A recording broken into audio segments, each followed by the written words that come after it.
we're entering a long-term inflationary cycle, such as the ones that we saw in decades like the 1910s and the 1970s.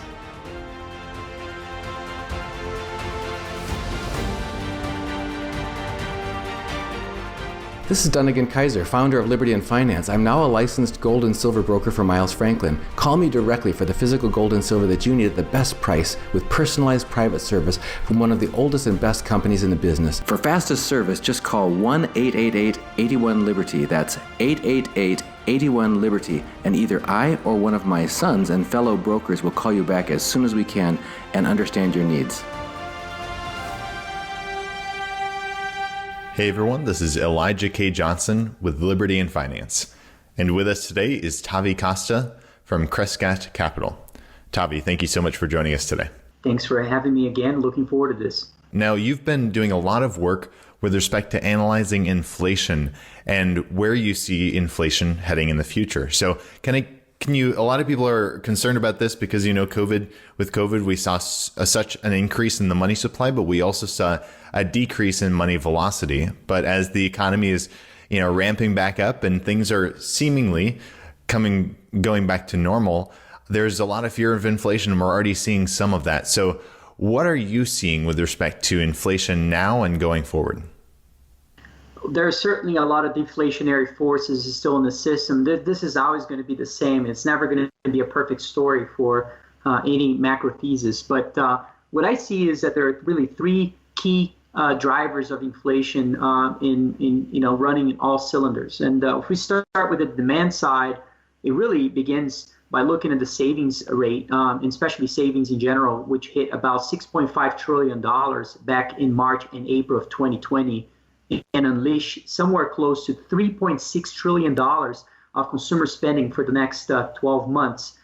When you put that in a historical perspective, it's about 7.5 times what we saw throughout all the way back to the 1960s in terms of the average annual consumer spending. Why am I talking about this? Is because we're back at a $6 trillion mark in savings again, and I think it's going to unleash a consumer spending wave that I don't think the supply chains are ready for. The second thing about demand is what's going on with the bottom 50%, which is something I discussed with you before. The net worth of the bottom 50% back in post the global financial crisis went down by about 84%, and that's because a lot of what they hold is real estate. As we all know, real estate is booming. It's about 40% of what the bottom 50% owns, and what we're seeing now is the largest increase in net worth of those folks of lower classes in history. Not only that, but then across the entire parts of the society, from the richer to the poorer parts too.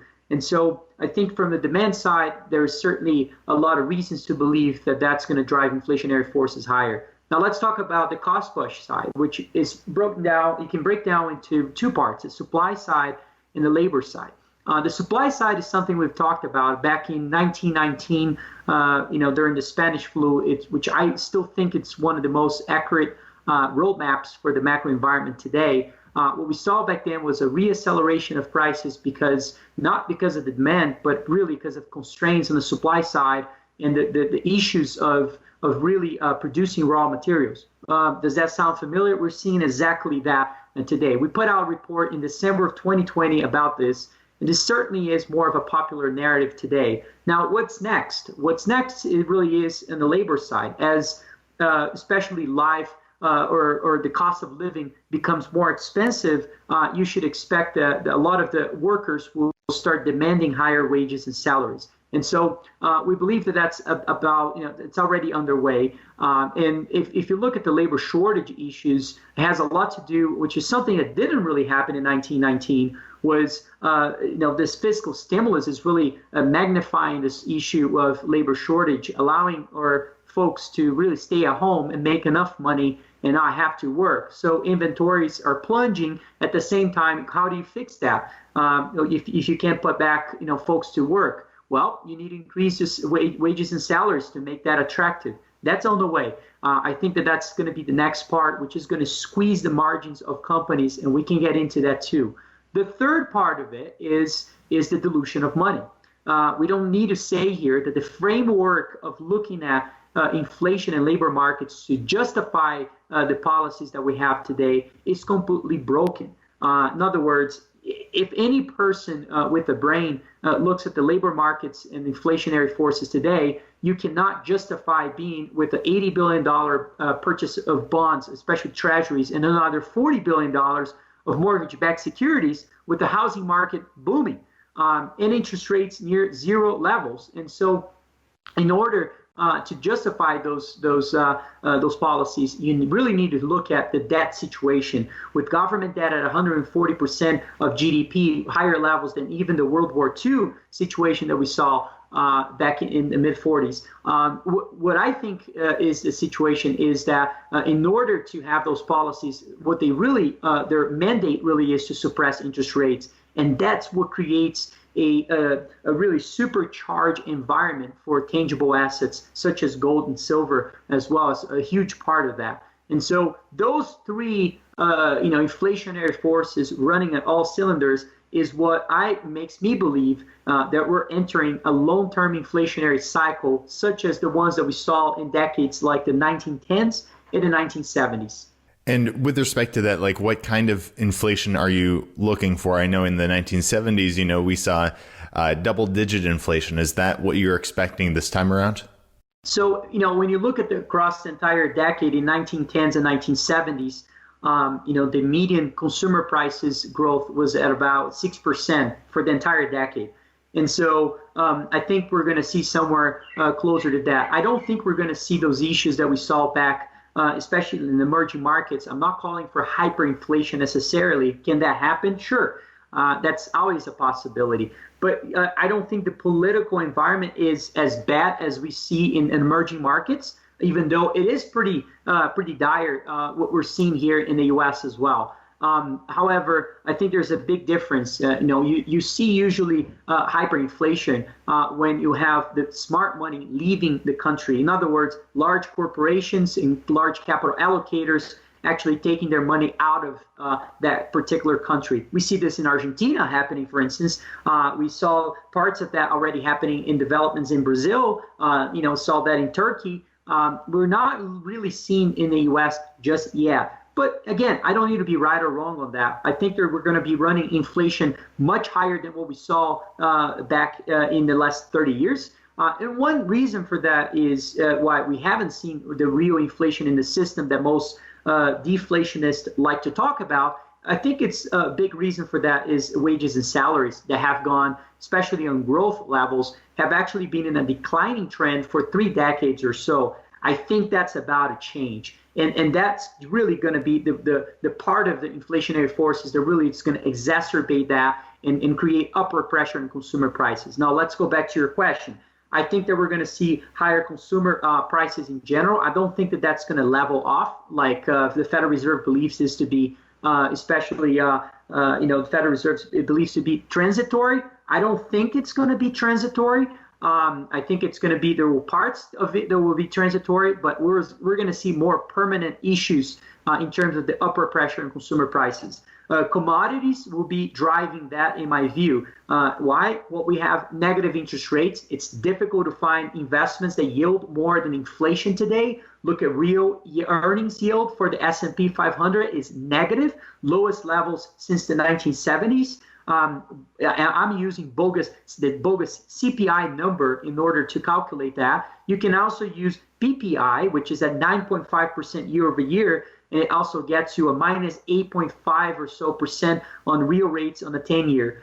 And so there's a lot of reasons to believe that the capital flows will come out of very or record valuations of corporate bond markets and equity markets and treasury markets, sovereign bonds, real estate, and come into the commodity space as we were going to see, in my opinion, investors looking for the potential for appreciation of price rather than yielding types of investments. And so this is going to create, investors will be hoarding tangible assets, in my opinion, will create a demand for commodities, continuing demand for commodities relative to other things.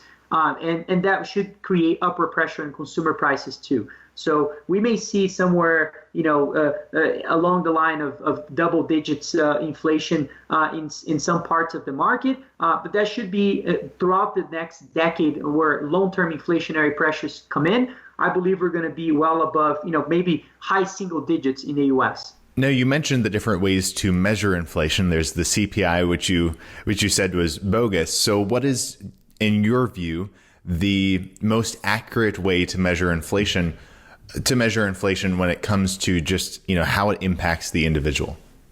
Well, the reason why I say it's bogus is because virtually every consumer price that I look at is up well above 20% in the last 1 to 2 years horizon. That has nothing to do with the base effects situation. You can look on a 2-year horizon, and that's certainly the case that things are going up. I think it's a very difficult measurement to have in terms of how do you measure inflation itself. There are certainly deflationary forces that we saw in the past, given the technological advancements of things.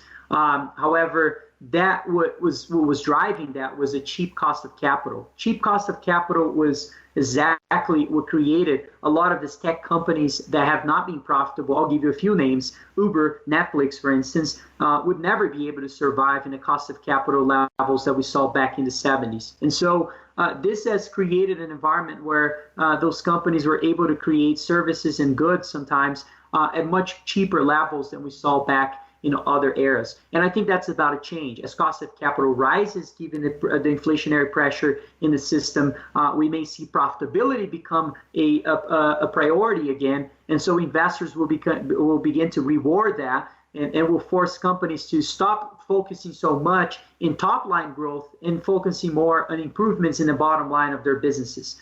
And so it's a difficult thing to really measure inflation. I try to look at it in a lot of ways. There's producer prices is important, looking at manufacturing reports and understanding, especially from a producer side, what's happening there. There's the second part, which is really commodities. Commodities have done nothing but gone lower in the last decade or so, and that's changing now. In the last year, we're all seeing the commodities beginning of a bull market, which I think, we saw the beginning of that was really gold and silver, and then cyclical commodities really took off, and now even soft commodities, such as agricultural commodities, have been surging as well. But they're coming off very low levels. If you look at oil, for instance, it's just breaking out of a multi-year resistance line right now. And so I think there's a lot more to come in that space. Copper, for instance, when you look at there's a demand side of things, but there's also the supply thesis, which I think is even more compelling, and depending on the commodity we're talking about. And so it's difficult to answer your question, and I give, that's the hard part. We all make fun about the CPI numbers, but how do you create an alternative? And it's I think it's difficult, but it certainly isn't the case where the Federal Reserve's own calculation of inflation is at a 7-year low. That's not what's happening right now. We're far away from that. We're much higher levels than what they're reporting. And so the key for this is that by doing that, they justify the policies. And so what we're seeing is a supercharged environment for tangible assets, and their continuation of suppressing interest rates to allow the government to keep borrowing money at cheap levels and spending at a place we've never seen before. And so I hope I answer your question. It's a tough answer. It's a tough question to answer. But I think it's a mix of a lot of raw materials, a mix of consumer prices, and a mix with services too, and considerations of what has changed. There's a few calculations in that I don't think are really putting in place what really is the cost of living of an individual today. Really looking at what's what is individuals, especially the bottom 50%, spending money on. Which, when you look at the composition of the CPI, is far away from what the reality of those folks really is. No, with respect to how this really impacts the individual and also the economy, because obviously the state of the economy impacts the individual. How do you see that playing out going forward if we do start to see double-digit inflation? You mentioned how, obviously the the thing that probably comes to most people's minds is that prices will go up and they'll have to spend more to buy the same goods. But also you mentioned earlier, I think businesses might move out of the US because of the inflation. So tell us a little bit more about how this will actually impact the economy and the individual. Well, I don't know if they're going to be moving out of the U.S. to be honest, because I think what I was referring to is in a hyperinflation environment. I think it's a relative game, and so everyone is experiencing higher inflationary forces. China is reporting that their inflation number is about 0.9% on a year-over-year basis. Do you believe in that? So I think that the issue here in terms of the impact in the economy is for instance, as prices rise, now they're going to go into an infrastructure bill that is trying to be passed, and so where prices are much higher. So how do you build a bridge now, or for instance, or any development in the economy here today, where prices are at much higher levels, commodities, for you to build anything, it's going to be much more expensive than it was 12 months ago. So it's going to require a government spending level much higher than what we saw in the last 12 months in terms of that only. And so I think there's a lot of impacts that may be very negative for the economy going forward. Let's look at just the equity markets. The Federal Reserve really has two options, or they could taper, which would be very negative for risky assets, or they can just let the economy run hot.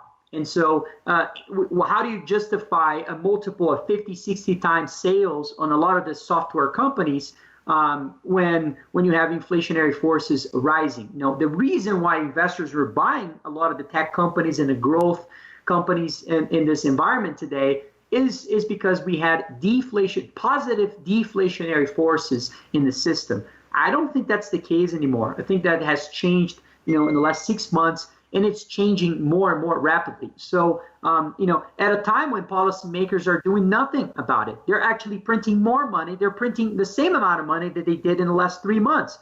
And so I think this is all, goes back to this 3 pillars of inflation that are, all running at full cylinders right now.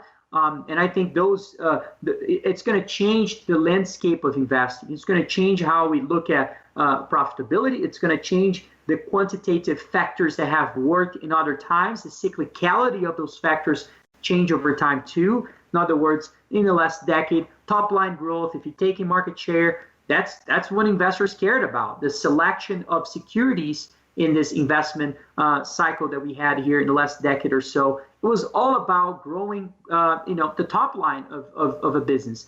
This is not what we're going to see, in my opinion. We're going to see labor cost pressure. We're going to see margins getting squeezed, and companies are going to have to focus on bottom line. They're going to have to focus on being profitable. And I don't think that the market is ready for that. And that's why I like natural resource companies that are actually becoming very, very profitable in this environment. Why? Because especially investors are hoarding tangible assets, increasing the price of those goods, and therefore creating higher margins for those companies. And so I think those are going to be the next growth stocks of this investment cycle, and that's why I'm so excited about tangible assets. And mentioning tangible assets such as gold and silver, we have seen a little bit of a rally in the last couple months. And if we look at the gold chart, it's just around 1900, which seems like a pretty key level there. What are you looking for? What is your outlook for precious metals going for maybe the next couple months and the rest of the year? I'm very bullish in the space. I think gold is in a consolidation mode for a few months now. I should say since August of 2020. So it's not a few months; it's some months. And so I think we're coming out of that right now. Gold was sort of leading the way. We've had even miners actually performing better, especially senior miners or larger miners have been performing better than the junior miners already. But it's also a case where they're actually performing better than gold itself, which is important as you see investors going up on the risk curve and taking more risk and buying the miners. I think that the junior miners space, especially the development companies, could be performing better in the next 6 months or so than the seniors. But it's incredible how a lot of the tight capital structure companies in the very early stages, which is where Crescat is invested, have not taken the hit of a lot of the seniors and the development companies. And that's a nice thing about the cycle. I think we're at the beginning of a secular bull market for gold and silver. I think silver is getting ready for an explosive move. It's been trying to get off this $30 ounce level. And we've been, fighting, especially the $26 ounce level for a while right now. And I think on a quarterly basis, if we close above, the 26 level, which for some folks doesn't seem to be an important level, it's a very key level in a quarterly chart. And we are, basically up, we're already above the 26. And I think if we close above that by the end of June, I think we're off to the races. I think we're going to go well above that. We're going to run above 35 very quickly. And then we're going to hit another resistance. And then, some consolidation, probably not as much as other folks will think, because everyone is trying to think that we're going to go through another 1 year of a consolidation. I don't think that's going to be the case. And then we're going to take new highs on silver. And the profitability of those companies, it's going to be insane. 73% of the top 50 miners today are profitable on a free cash flow basis. And, the party hasn't even started. So I think we're headed much higher in terms of profitability. Fundamentals are going to improve significantly, and it's going to start driving investors to look into this industry that has so much skepticism over the years, given how much capital they have been bleeding and not really making any money. And now we're really on record now to go for 6 straight quarters of positive free cash flow. And I'm talking about the median miners, large miners here in the US and Canada exchange. And so I think those are all important data points that will lead to the beginning of a bull market for these companies in the space. All right. Well, yeah, that's definitely a very, very exciting time if we do see gold and silver rally that much as you're mentioning, obviously, the miners, because you often get leverage on that. It would be pretty exciting. But Tavi, we really appreciate your time today and all the insights that you've shared with us. If people would like to find you, where can they go online? First of all, thanks for having me again. It's always a pleasure talking to you. Look, you can find me on Twitter. It's at Tavi Costa. I put out a lot of charts almost daily on macro and gold and silver related, and a lot about the way we view the best and most appropriate positioning in the markets today. LinkedIn, I'm also very active there. Even Instagram at Tavi Costa is where you can find me. And our letters and a lot of in-depth research you can find at crescat.net. That's where we put out a lot of the research work that we write. So thanks for having me again, and see you soon. Definitely. Thank you so much, Tavi. And if our viewers would like to hear more of these interviews, they can go to libertyandfinance.com in the left-hand corner, sign up for our free newsletter, and you'll be notified of all the interviews we're doing. Once again, Tavi, thank you so much for your time, and God bless. Thank you.